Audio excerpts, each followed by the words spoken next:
जी रोज़ानी पंहिंजी अख़बार टाइम न्यूज़ जी 8 अप्रैल ते सालगिरह मल्हाई पई वञे। सालगिरह जे सिलसिले में असां नौशर फ़िरोज़ जे मुख़्तलिफ़ मकतब फ़िक्र जे माण्हुनि खां पाण वीचार वठंदासीं त हुन 2 सालनि जो सफ़र कीअं ॾिठो, अख़बार में जेका पॉलिसी आहे उनखे त कीअं ॾिठोनि, ऐं टाइम न्यूज़ जी ब्रेकिंग न्यूज़ वारो सिलसिलो जेको हलंदड़ हुयो ऐं उनजी पॉलिसी जेका हुई उनखे कीअं ॾिठो अथनि। उन सिलसिले में असां MP मुमताज़ चांडियो ऐं शहर जे डॉक्टरनि सियासी समाज जे अॻुवाणनि सां पाण हाल वल कयूं था त उनजो आख़िरकार उन बाबति छा चवणु आहे। रोज़ाने अख़बार ऐं टाइम न्यूज़ के जी सालगिरह ते मुबारकूं पेश थो कयां ऐं काज़ी साहब जो जेको कमु आहे न्यूज़ जे हवाले सां जेकी सिंध जा इशूज़ आहिनि या ॿिया जेकी पहिरियां चैनल हुया उन्हनि खे बि कामयाबु करण में काज़ी साहब जो वॾो रोल रहियो आहे।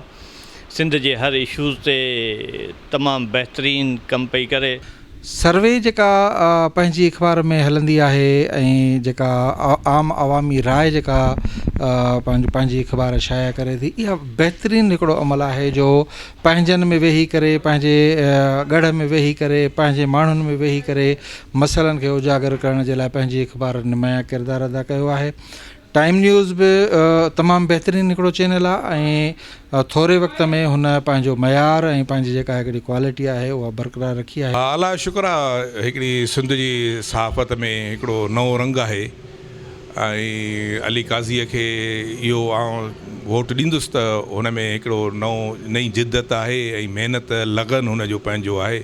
वरी हिन जो हाणे तजुर्बो हिन में कमु अची वियो आहे। इलाही जेके पुराणे माज़ीअ में जेके खोटूं हुयूं उहे हिन इलाही दूरि कयूं आहिनि। सिंध जे सभिनी अख़बारनि ऐं TV चैनलनि सां गॾु पंहिंजी अख़बार ऐं उनजो जेको टाइम नाले सां चैनल आहे, सभिनी खे सिंध जे अंदरि जेको ख़्यालु आहे सियासी पार्टियुनि जो ऐं सिंध जे हक़नि लाइ ऐं रड़ियूं करण जो, उन जो मुतबादिल सम्झूं था ऐं जहिड़ो करे त उन्हनि जो ख़्यालु इहे अख़बारूं पूरियूं करे रहियूं आहिनि पंहिंजे TV चैनल ऐं अख़बार जे ज़रिए सां। टाइम न्यूज़ जे सथ खे मुबारकूं ॾींदुसि जिन 2 साल अख़बार ऐं साल हिकिड़ो नओं सिंधी चैनल आंदो आहे। ऐं सिंधी चैनल हूअं त चवंदा त चैनल घणा आहिनि उन्हनि जो हुजे, पर हिन में हिकिड़ी नवाण वॾी पैदा थी आहे जो ब्रेकिंग न्यूज़ जी हर ख़बर जेका माना हर माण्हूअ जी ख़बर कलाक ॿियूं हूअं ब्रेकिंग न्यूज़ पाण कलाक ॿिनि खां पोइ ॾिसंदा हुआसीं का ख़बरनामूं ॾिसंदा हुआसीं, पर हिकिड़ी वॾी नवाण ऐं जिद्दत आंदी आहे जेका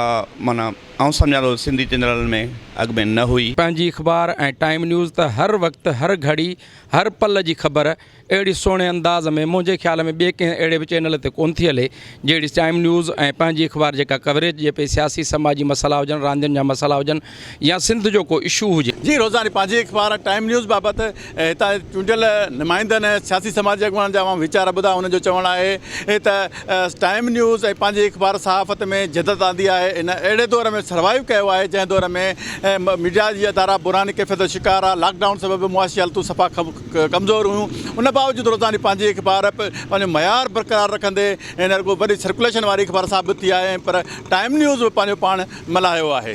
ज़ाहिद राज पर टाइम न्यूज़ नौशर फ़िरोज़।